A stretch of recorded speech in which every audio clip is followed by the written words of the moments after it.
Boa noite, boa noite. Conseguem ouvir aí?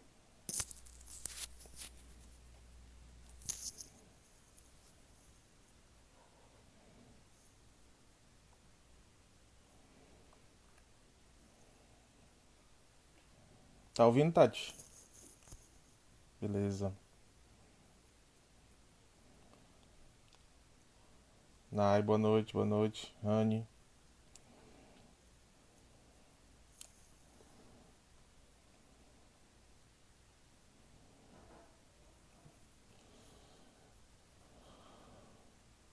beleza. Professora Maísa, a honra. Boa noite, Andréia. E aí, Átila? Beleza, meu amigo? Josemi, grande. Vamos lá? Vamos falar sobre competência hoje. Terminar, né? A fala que eu já tinha iniciado com o professor Vinícius Lemos. E aí precisamos finalizar essa parte de competência. Competência jurisdicional. Minha querida Clarissa.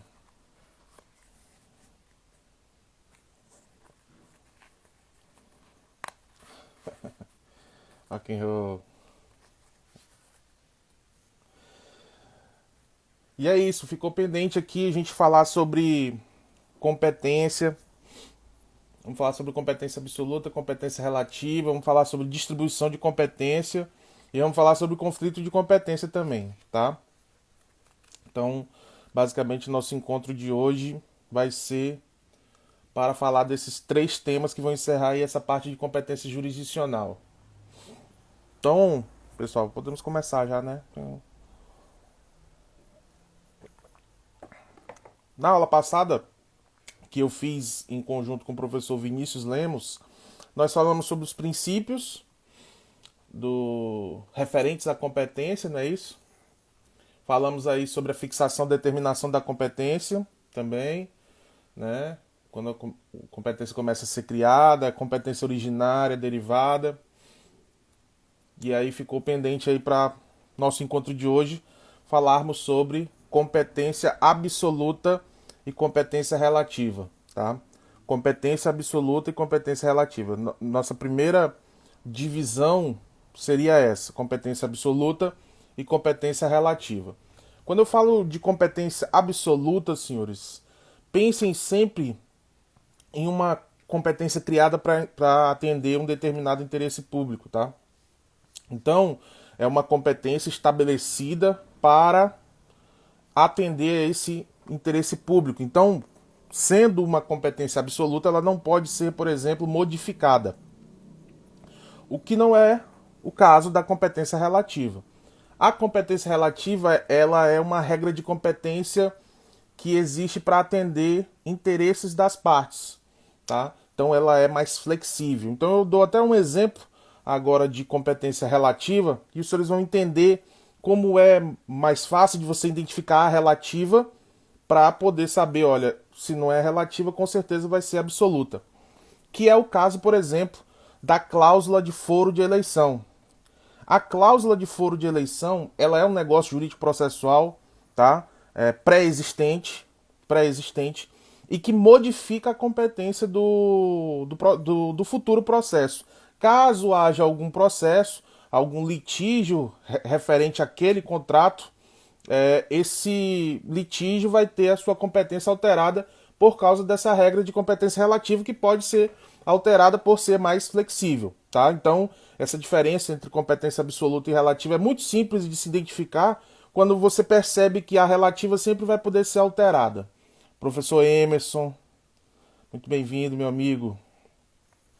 Certo? E aí nós temos algumas diferenças, pessoal, né? Quando eu falo de competência ou incompetência, né?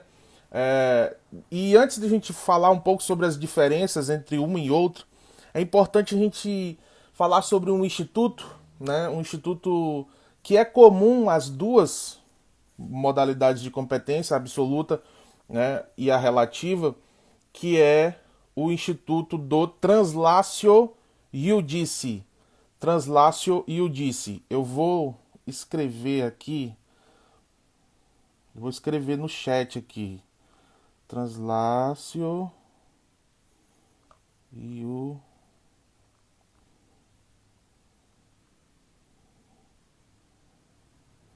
Pronto, escrevi aí no chat. Esse instituto, senhores, ele é um instituto que visa preservar os efeitos de um processo que foi conduzido por um juiz incompetente. Então, imagine a seguinte situação.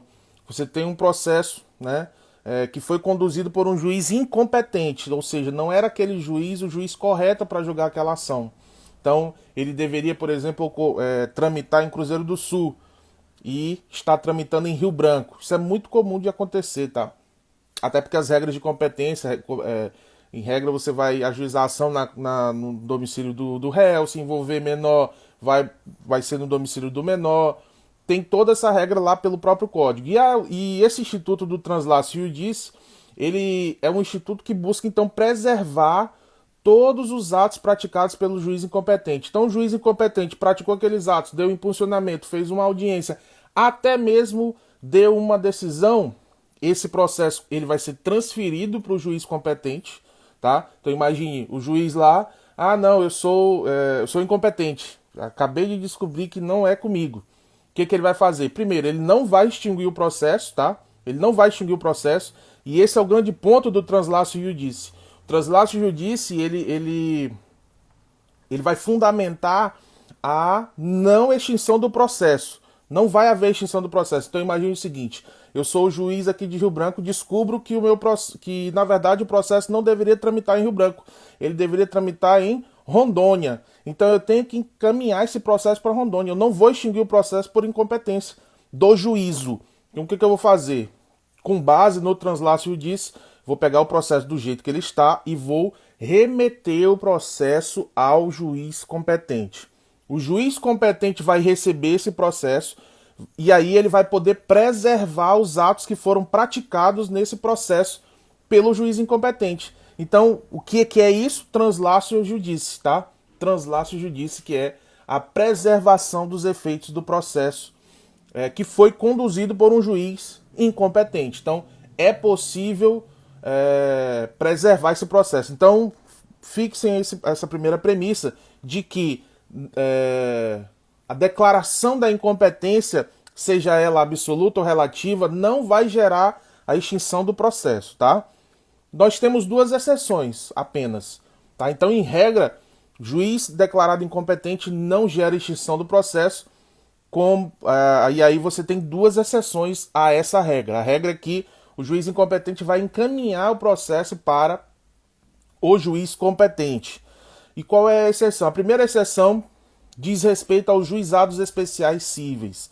Então é possível, por exemplo, os juizados é uma lei própria, um procedimento especial, tem uma lei própria, e lá no juizado diz o seguinte, determinadas causas não vão poder tramitar no juizado.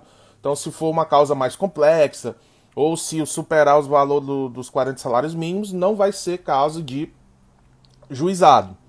E aí o que acontece? Se houver a incompetência do juizado, o juizado não vai mandar o processo para a justiça comum, por exemplo. Tá? O que o juiz do juizado vai fazer? Ele vai extinguir o processo sem resolução de mérito, dizendo o seguinte, olha, eu sou incompetente, mas diante da exceção, né, e é uma exceção, eu não posso remeter o processo. Mas fixem isso, coloquem isso na cabeça de vocês. Se você tem um caso de incompetência, seja ela absoluta ou relativa, o juiz incompetente, ele vai remeter o processo ao juiz competente. Os atos praticados por ele vão ser mantidos com base nesse Instituto do Translatio Iudice, e até os atos decisórios podem ser mantidos se o juiz competente assim decidir. Então o juiz competente, ele pode receber o processo sentenciado já por um juiz incompetente. Aí o juiz competente vai olhar e diz, não, peraí, tá tranquilo, essa decisão aqui tá ótima. Só foi declarada por um juiz incompetente, mas eu, com base no Translatio Iudice, estou endossando essa decisão e eu estou tornando agora essa uma decisão competente. Eu estou, então, ratificando a decisão, mesmo se for uma sentença, tá, pessoal? Então, muito cuidado com isso. O segundo exemplo, além dos juizados especiais, é o caso de incompetência internacional. Então, o juiz de Brasileia se declara incompetente e entende que a competência é do juiz de Cobija, né? Porque por uma questão territorial. Aí o juiz o juiz de Brasileia não vai encaminhar o processo para o juiz lá de Cobija, até porque o nosso procedimento é totalmente diferente. E aí vai gerar a extinção do processo. Então essa primeira parte, regra sobre translaço e diz para a gente fechar. Os atos vão ser preservados, você vai encaminhar, o juiz incompetente encaminha o processo para o juiz competente, o juiz competente pode preservar os atos praticados, inclusive os atos decisórios, e só temos duas exceções, é o caso dos juizados especiais cíveis e o caso de incompetência internacional. Certo?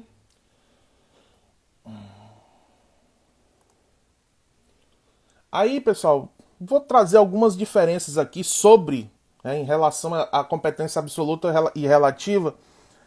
E esse é o material que eu vou disponibilizar também para vocês. Fiquem tranquilos, para quem quiser o material escrito sobre essa parte, é só falar comigo. Mas eu vou encaminhar especificamente para as turmas. Mas eu separei aqui 6 diferenças, tá? Entre competência absoluta e relativa, para a gente poder avançar aqui. Então, a competência absoluta, até fora dessas 6 aqui, a competência absoluta ela é uma norma de ordem pública, tá? Então, quando eu falo de norma de ordem pública, significa que o juiz ele vai poder conhecer dessa incompetência de ofício. Quando eu falo de ofício, eu estou falando, o juiz não vai precisar ser provocado. Ele mesmo identifica que é incompetente para julgar aquela ação, ele mesmo se declara incompetente e isso pode ser declarado a qualquer tempo e grau de jurisdição, diferente da competência relativa. A incompetência relativa só pode ser alegada pelo réu, tá? Pelo réu, e no momento que ele se manifesta no processo, sob pena de o juiz incompetente, de forma relativa, se tornar competente como se ele tivesse aceitado que aquele juiz incompetente se tornasse, então, competente. Lembre-se do que eu falei no começo da aula. A competência relativa ela pode ser escolhida. O grande instrumento da competência relativa é a cláusula de foro de eleição, né? Então, o foro de eleição ele escolhe o local da competência jurisdicional. Se você não alega ele no momento da contestação por arguição de incompetência relativa, significa que você está aceitando aquele outro juízo que foi escolhido pelo autor, tá? Então, seria mais ou menos isso. Professor Cícero, nosso chefe. Beleza? Então, seria isso, tá? A cláusula de foro de eleição ela vai facilitar muito o entendimento dessa questão de competência relativa. E aí nós temos aqui, por exemplo, a competência absoluta pode ser reconhecida de ofício pelo juiz, a relativa não. A incompetência relativa só pode ser alegada pelo réu, tá? Só pode ser alegada pelo réu. Nós temos aqui, somente a competência relativa pode ser objeto de foro de eleição. Isso tudo está no material que eu vou colocar no nosso Classroom, tá? Somente a competência relativa pode ser modificada por conexão e continência. O trabalho nosso vai ser sobre isso, conexão e continência. A incompetência absoluta pode ser alegada ao longo de todo o processo, né? Enquanto a relativa só pode ser alegada até o prazo de resposta do réu. Por quê? Porque já existe um procedimento correto para você alegar incompetência de juízo. O procedimento é a arguição de incompetência relativa. Onde é que essa arguição vai ser feita? Dentro da contestação. Ela vai ser um tópico da contestação. Então, o prazo para ela ser arguída, prazo da contestação. Se você não faz a arguição de incompetência relativa na contestação, significa que tacitamente você está aceitando a modificação da competência relativa, ok? Então seria basicamente isso. E aí nós temos, né, para identificar essa distribuição de competência, distribuição da competência, nós temos alguns critérios que vão facilitar o entendimento dessa distribuição de competência. Geralmente a doutrina costuma falar de 3 critérios, basicamente. Critério objetivo, critério funcional e critério territorial. Vamos falar sobre esses três critérios aqui, tá? Começando pelo critério objetivo de distribuição de competência. O critério objetivo, ele vai se subdividir em três subcritérios. E aí o que mata mesmo no direito são as subdivisões. Você às vezes sabe o caminho, mas não sabe organizar ele. Então, é importante que a gente comece a tentar fazer essa leitura para começar a associar, né, nomes, por exemplo, objetivo, funcional, territorial. Então você começa a treinar o teu cérebro e ele vai começar a associar os nomes. Então nós temos aqui o critério objetivo de distribuição da competência. Muito simples, tá? Nós temos três subcritérios. Primeiro critério, distribuição da competência em razão da matéria. Então, o próprio nome já vai te dizer a resposta. O próprio nome vai te dizer do que se trata esse critério de distribuição de competência. Em razão da matéria. Ora, se a matéria é de direito do trabalho, a competência vai ser da Justiça do Trabalho. Se a matéria é de direito civil, a competência vai ser da Justiça Civil. A matéria trata de direito eleitoral, a competência da Justiça Eleitoral, militar, Justiça Militar. Então, competência em razão da matéria. A competência em razão da matéria é um subcritério do critério objetivo, tá? Então nós temos o critério objetivo e aí dentro desse critério objetivo a questão da distribuição da competência em razão da matéria. Muito simples, tá? Muito simples. O próximo é em razão do valor da causa. Esse subcritério, distribuição da competência em razão do valor da causa, ele perdeu um pouco de importância. Ele perdeu um pouco de importância porque, como o código mudou, acabou essa conversa de procedimento sumário e procedimento ordinário. Então, quando eu falo de critério de distribuição em razão do valor da causa, eu vou me lembrar apenas daquele exemplo clássico dos juizados especiais cíveis, né, dos juizados, principalmente dos juizados especiais da Fazenda Pública, que é uma obrigatoriedade ali dentro desse sistema, mas perdeu um pouco de força. Mas é justamente pelo fato, pela distribuição, você vai definir a competência com base no valor da causa. No juizado da Fazenda Pública, isso funciona dessa forma, tá? Mas, como nós não temos mais nem procedimentos, nem processo sumário, nem processo ordinário, que era que nós tínhamos no código passado, essa subclassificação não tem mais tanta força assim. E o terceiro subcritério do critério objetivo de distribuição de competência é a distribuição da competência em razão da pessoa. Então falamos já em razão da matéria, né? Então causas trabalhistas vão para a Justiça do Trabalho, em razão do valor da causa, né? A depender de determinada situação, por exemplo, juizados especiais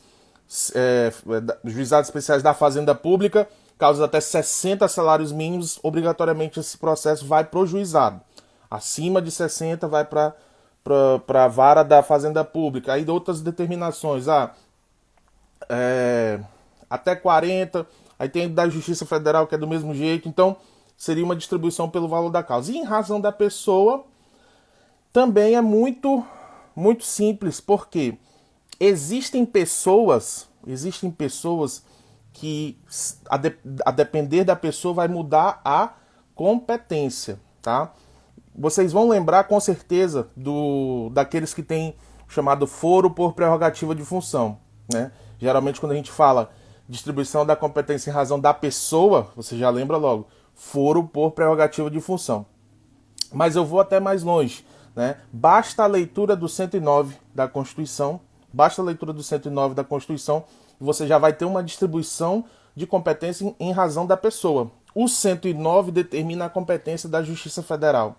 E aí, dentro do rol do 109, você tem ali uma distribuição que, se forem aquelas pessoas que estão no 109, o processo irá para a Justiça Federal. Então, é um critério de distribuição em razão da pessoa. Caixa Econômica Federal, Justiça Federal. Banco do Brasil, Justiça Estadual. Por quê? Porque o Banco do Brasil é sociedade de economia mista. Tá? Então, essas regras elas foram criadas justamente para você definir para onde que vai. A justiça comum, ela é uma justiça residual, tá? Então, esse critério ele não é só um critério de foro por prerrogativa de função. Você, lógico, né, governador, secretário de Estado vai pro TJ, governador STJ, enfim, deputados STF.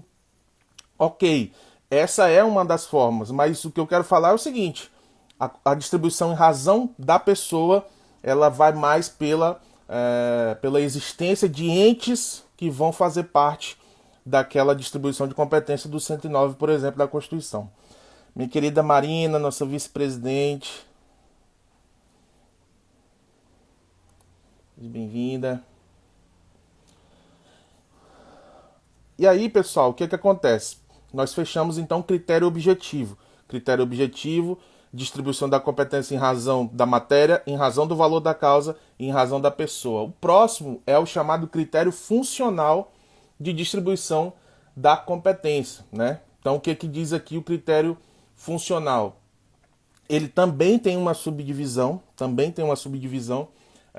então, nós temos dentro do critério funcional a subdivisão.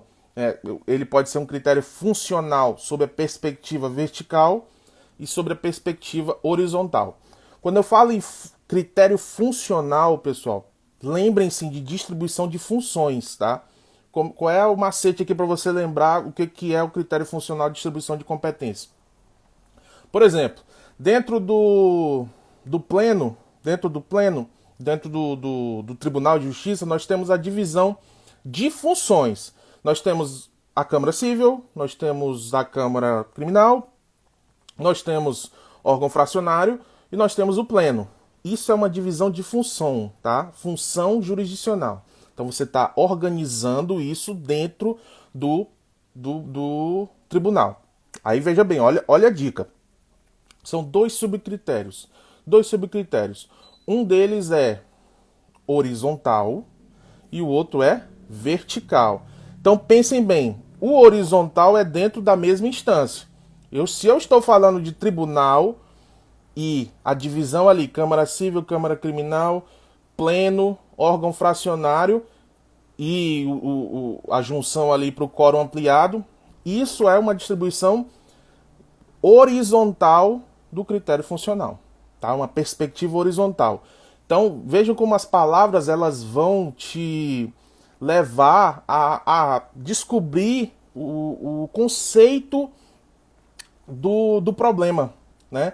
Vertical, distribuição vertical aqui, ó. Tem gente que não sabe, né, o que é isso aqui, o que é isso aqui, né? Tem gente que diz isso aqui é horizontal, isso aqui é vertical. Pelo amor de Deus, né, pessoal? Vamos lá. Horizontal, vertical, tá? Horizontal, vertical. Edna, os alunos do segundo ano também. Para você quiser revisar também, tamo junto, viu? Quando eu falo vertical, distribuição de competência vertical é competência originária, competência derivada. Onde o processo começa, onde vai ter o recurso, tá? Então, simples, ó. Funcional são funções. Aí eu tenho perspectiva horizontal, perspectiva vertical. Ora, como é que eu não sei nada disso? Estou lendo pela primeira vez.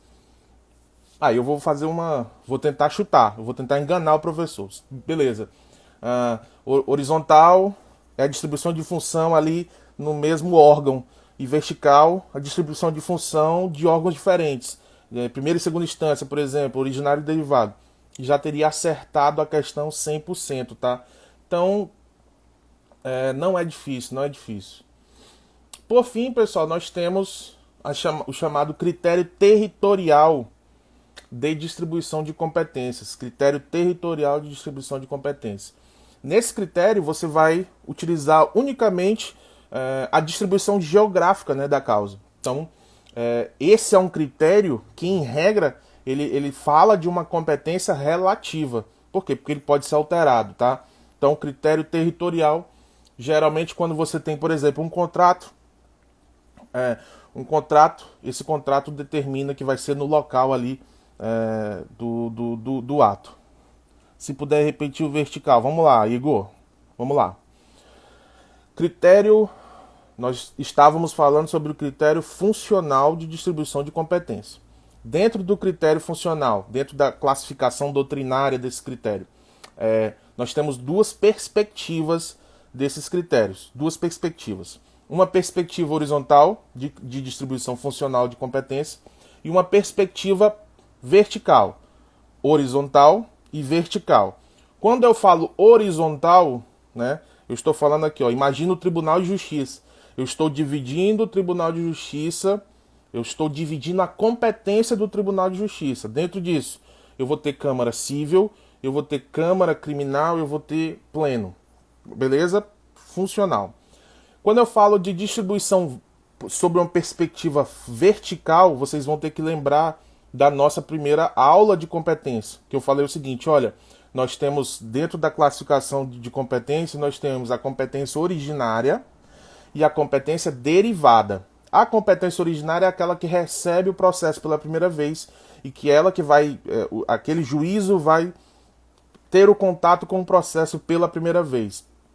Já a competência derivada é chamada de competência recursal, é aquele que vai receber o recurso, tá?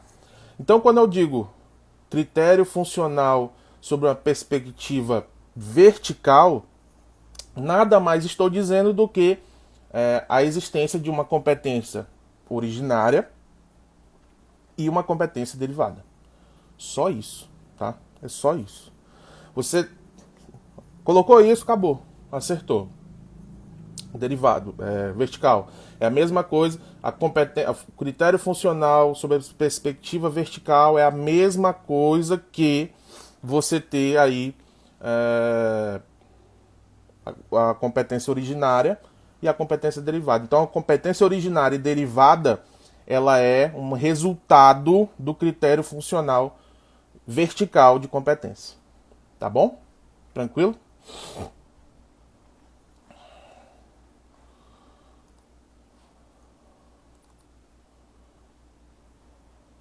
Aí, passada essa parte,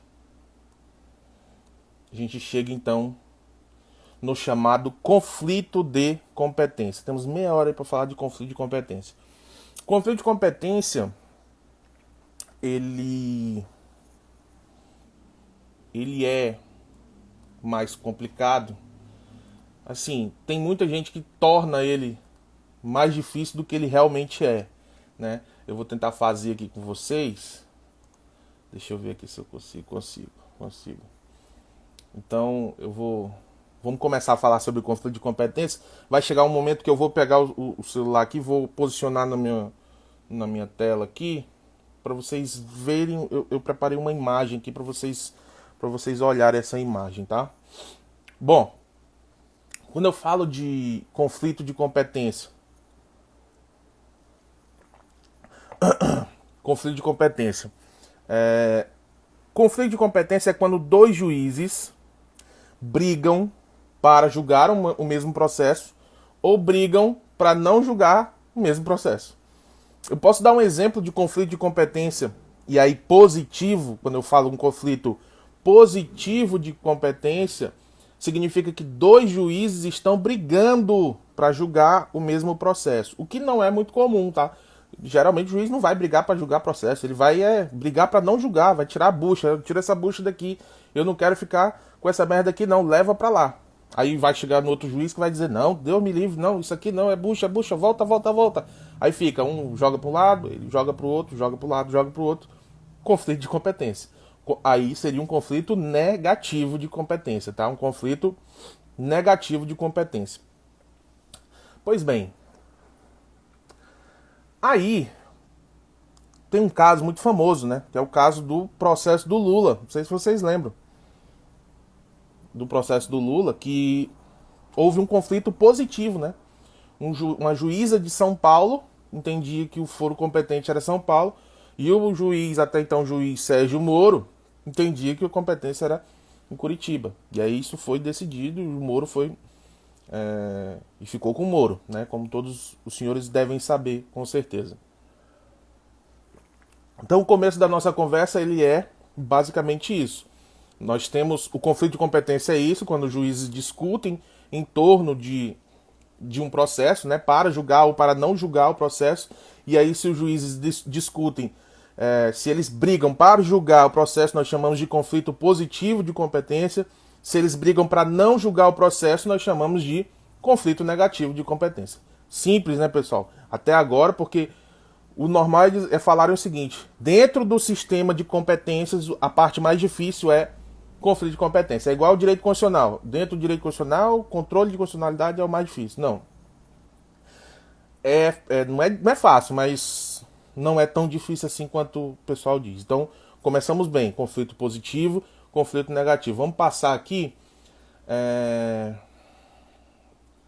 Esse conflito, a segunda premissa dessa parte de conflito é o seguinte: só quem vai julgar qual é o juiz competente é um tribunal, tá? Nunca, é sempre um tribunal. Anotem essa premissa. Só quem vai julgar um conflito de competência é um tribunal. Sempre um tribunal. Sempre um tribunal.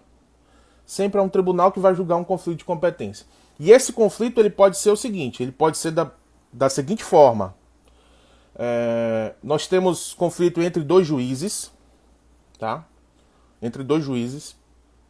Nós temos conflito entre dois tribunais, e nós podemos ter um conflito entre um juiz e um tribunal. Agora eu quero que vocês prestem bastante atenção, porque as pessoas dizem que esse assunto é difícil por causa dessas regras que a gente vai começar a falar agora. Pode haver um conflito entre juízes, beleza? Pode haver conflito entre tribunais, beleza? Quando eu falo conflito entre um juiz e um tribunal, eu tenho que saber o seguinte, e a terceira premissa dessa parte de estudo de conflito de competência. Um juiz, ele está vinculado a um tribunal, tá? Então, a premissa, o professor tá travando aí? Tá travando para vocês? Tá ruim?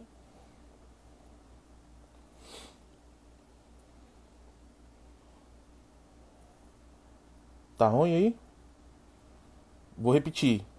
Pode haver um conflito entre dois juízes, tá? Pode haver um conflito entre dois juízes.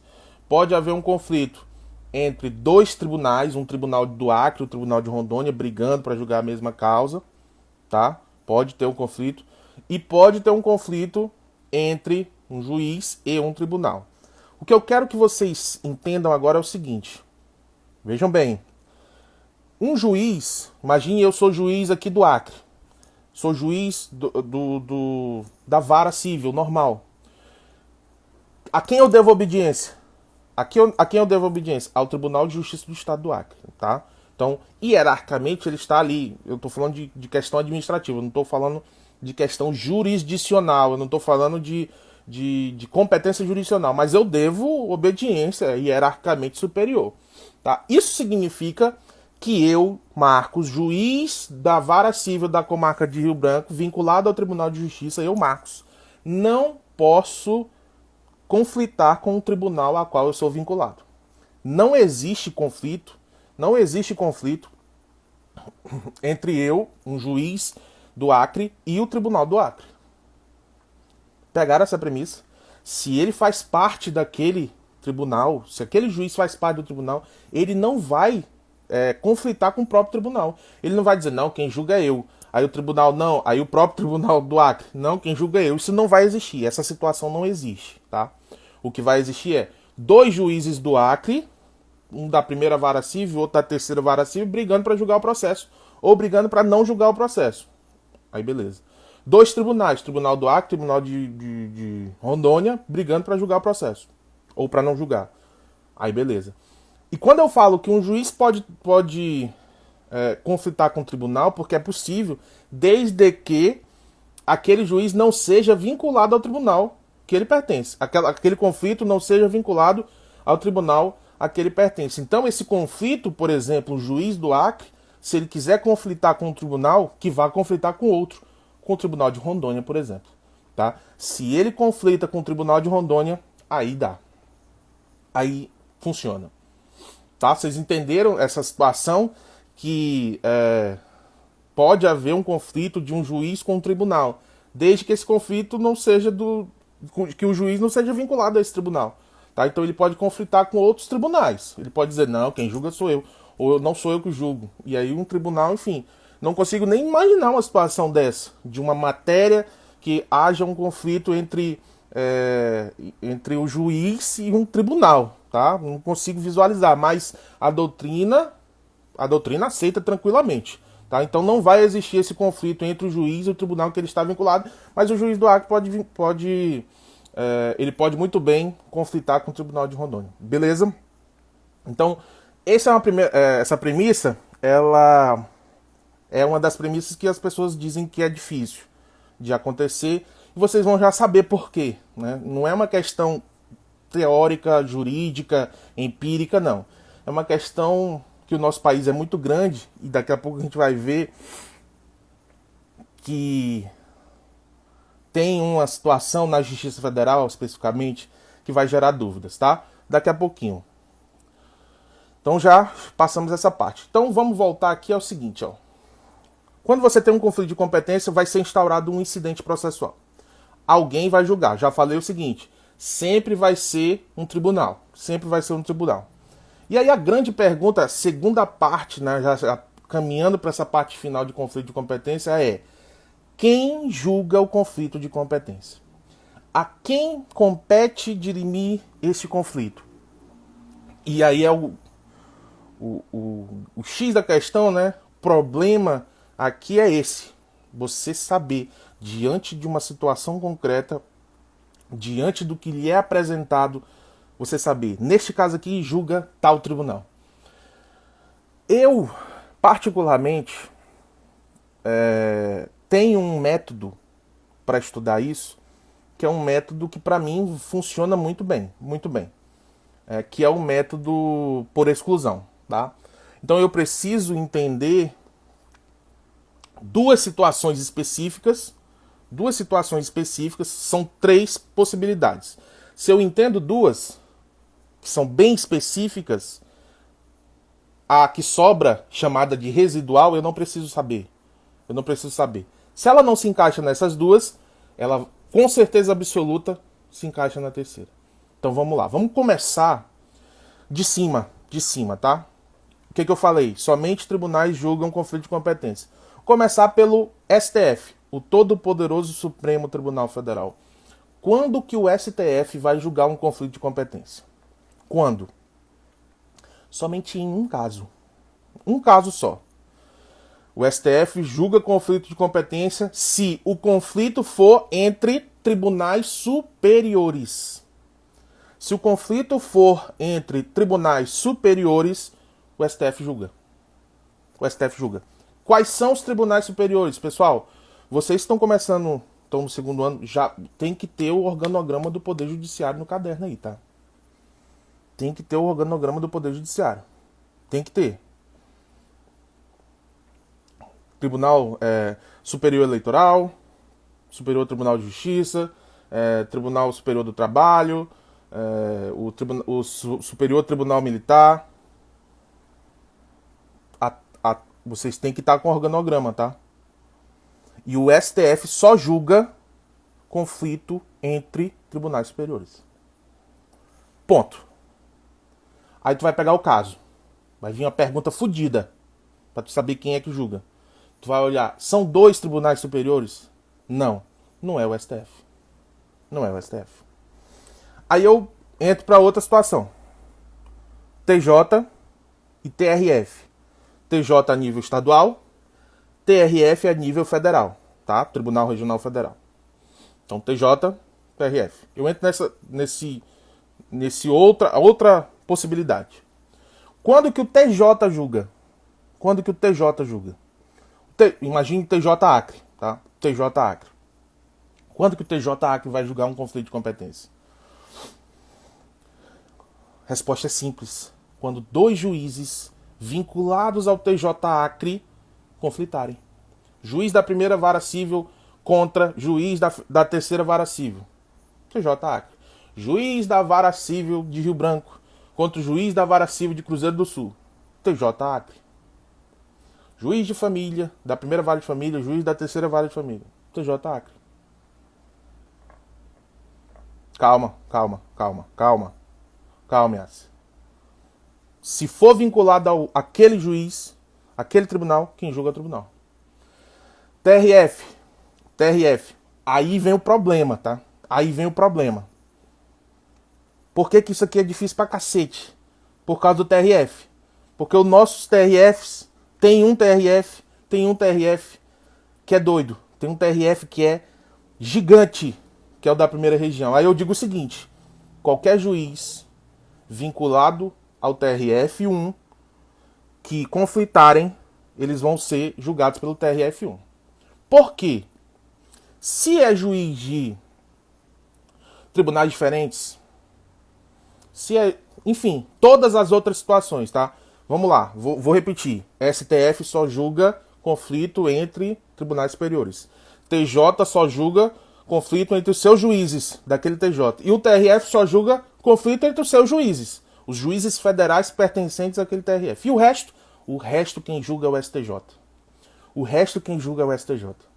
Não vai decorar a competência do STJ para julgar conflito de competência, é impossível. Você vai dizer o seguinte, eu sei o do STF, eu sei o do TJ e o do TRF. Não é caso do STF, não é caso do TJ, não é caso do TRF, é o STJ. Com certeza absoluta. O problema aqui é o seguinte, pessoal. Eu vou mostrar para vocês aqui. Deixa eu puxar aqui. Peraí. Como é que vira aqui? Vocês estão vendo aí?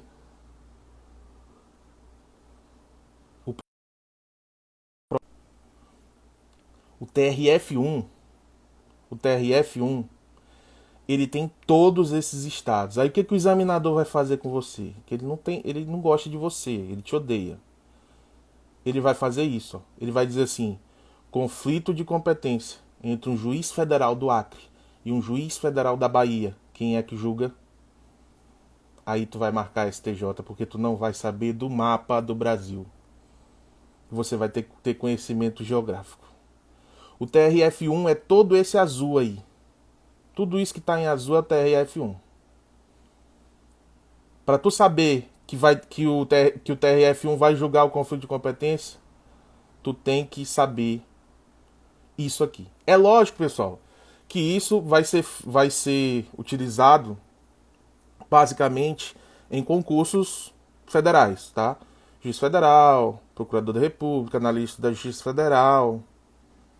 Basicamente vai ser nesses casos, ok?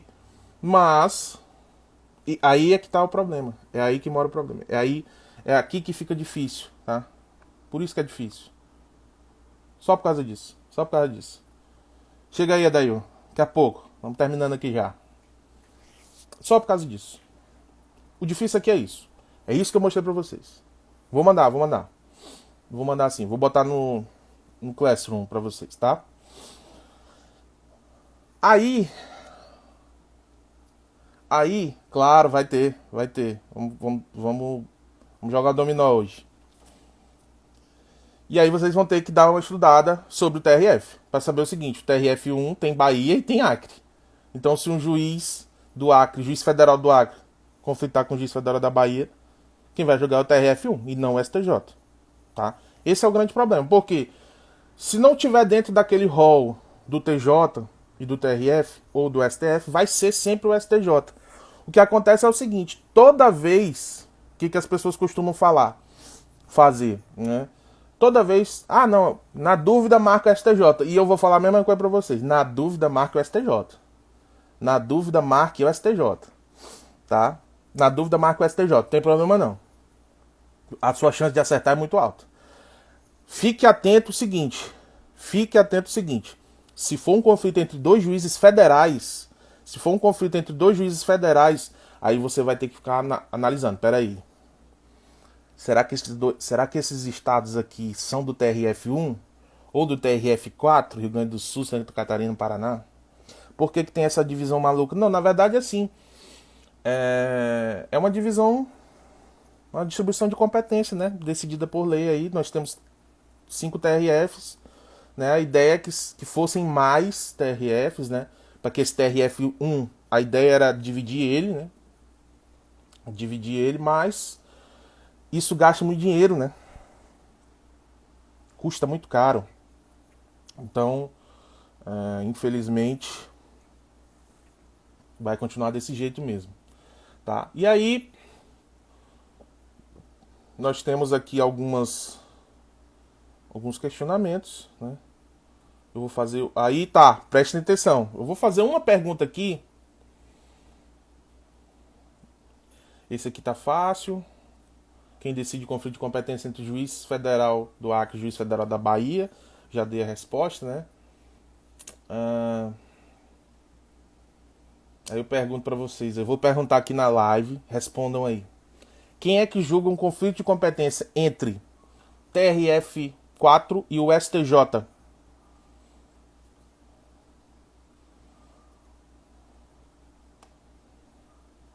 Quem é que julga um conflito de competência entre o TRF4 e o STJ?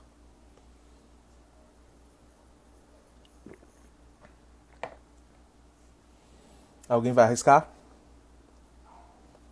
Alguém vai dar um chute?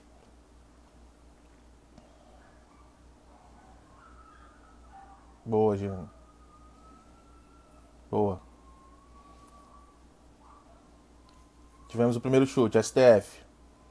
STF, segundo chute. Alguém entende diferente? STJ. Não, o STJ já tá no conflito, como é que ele julga? STF. O STF. O que foi que eu falei sobre o STF? TRF4. Tomei com sal. Aí é tanto de putaria, né? Ô, cacete mesmo. O que foi que eu falei sobre o STF? O STF julga conflitos entre tribunais superiores. TRF4 não é tribunal superior. Então não é o STF. Primeira coisa que você tem que fazer. É tribunal superior? Não. Então não é o STF. É o TRF4 ou o STJ? Não, também, né? Sabe por quê? Porque não existe conflito de competência. O TRF4 está vinculado ao STJ. Entenderam como pode ficar difícil? Entenderam como pode ficar difícil? Não existe conflito. Não existe conflito.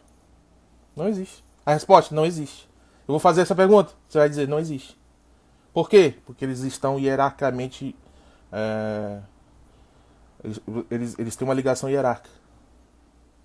Assim como não existe juiz do Acre contra o Tribunal do Acre. Mas agora tá fácil demais, meu Deus do céu, isso é muito fácil. Ah, muito fácil agora, pelo amor de Deus. E aí, é difícil? É só isso, pessoal. Conflito de competência é só isso. Só isso, não tem mais nada. Dúvidas? Tem que saber o mapa. É. Eu não costumo cobrar assim, igual as provas de juiz federal, não. Mas é bom você conhecer o seu país, né? E aí conhecer também a divisão do TRF. É bom. Temos dúvidas? Difícil? Será? Só isso mesmo. Juro. Beleza, então? Podemos encerrar?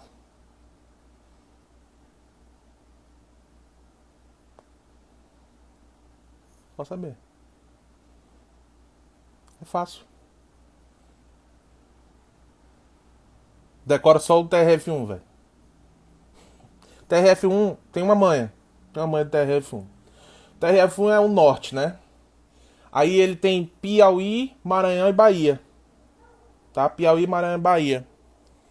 E Minas. Decora essa parte. Cara, é porque é tantos anos já nessa coisa que eu, né, fica na cabeça.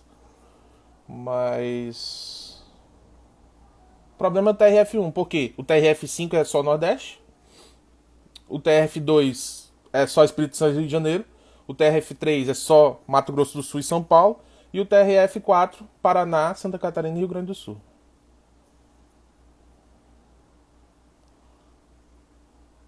Não. Ó, pergunta interessante aqui, tá? Pergunta interessante aqui, ó. No caso do TJ não com o TRF, são ligados? Não, eles não são ligados. Pode ter conflito. Pode ter conflito do TJ Acre contra o TRF1. Quem julga? O STJ. Pode ter conflito entre um juiz estadual do Acre e um juiz federal. Quem julga? O STJ. Pode ter um conflito entre o juiz do Acre e o TRF. Quem julga? O STJ. Pode ter um conflito entre o juiz federal e o TJ Acre. Quem julga? O STJ. Vejam que quando você pega a manha de, ó, é o STJ, o STJ, o STJ. Por quê? Eu penso, é o STF não, é o TJ, TRF não, então é o STJ. Ou não existe, né? Ou não existe. Não existe conflito. Tá? No Zoom, porque eu já tô. Já clonaram meu cartão uma vez. Aí disseram que o negócio do Zoom vende os nossos dados tudinho. Não que eu tenha muito dinheiro, mas o pouco que a gente tem. Mas eu vou disponibilizar essa aula, vai pro YouTube, eu vou colocar no Classroom com documento, com material escrito, tá? Fiquem tranquilos. Isso é muito difícil. É não, rapaz. É não. Eu vou deixar tanta atividade sobre isso que vocês vão ter que aprender, tá? Tá bom? Beleza, então? Podemos ir? Mais alguma dúvida?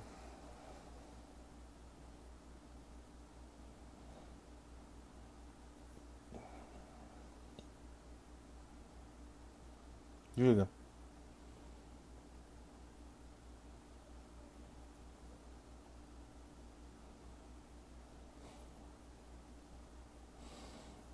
Eu também. Tá foda, hein?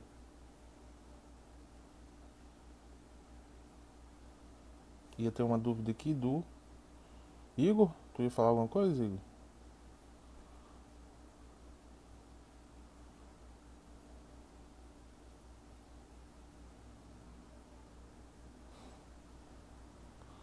Temos que voltar nessa vida.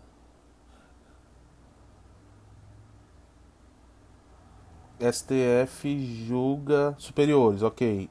STJ julga todos os restos entre si.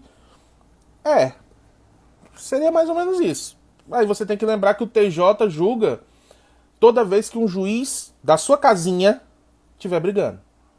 É igual, pensa em casa, cara. Tu e teu irmão tem uma briga. Quem é que julga a briga? A mãe.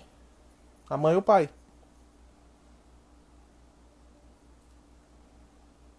O TJ julga a briga dos na casinha dele. O TRF julga a briga na casinha dele. O problema é que o TRF1 tem uma casinha grande. E o resto é o STJ.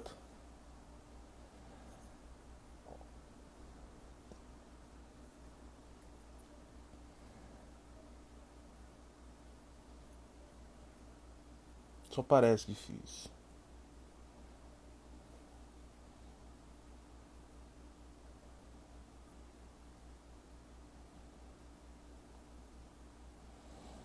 Beleza, então? Mais alguma dúvida? Podemos encerrar? Valeu, meu pessoal. Muito obrigado, viu?